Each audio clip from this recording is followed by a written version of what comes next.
you a dairy producer? Or do you grow grapes, nuts, fruits, or vegetables? We have it all with American Vineyard, Pacific Nut Producer, California Fresh Fruit, California Dairy, and Vegetable West magazines. Subscribe for free now at malcolmmedia.com to stay current on the freshest news in your industry.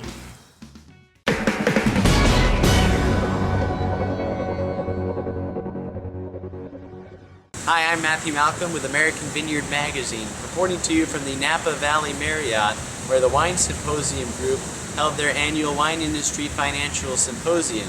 Growers and vintners gathered for this two-day event to hear from several industry professionals about the current status of the industry and outlook for the future. Keynote speaker Ted Baseler explained how the industry has changed over the past decade.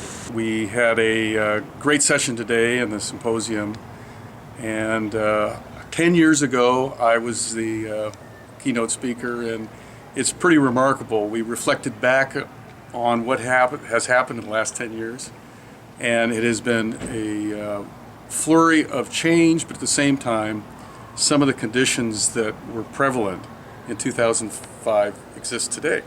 So for instance, we talked about the consolidation of distribution and what that means, and that continues to be a trend. We talked about international wines coming to the shores of the U.S., and that, of course, has also continued.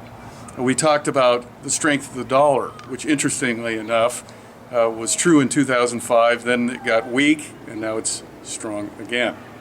So a lot of these dynamics, direct-to-consumer sales, that has changed. There was a lot of tension at one time between distributors, retailers, and wineries, but with clubs there seems to be more acceptability of direct-to-consumer.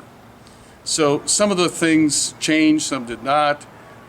We also talked about our portfolio and growth over the last 10 years. We've had great growth in the company. We talked about new products, innovation, and then finally we talked about some trends for the future.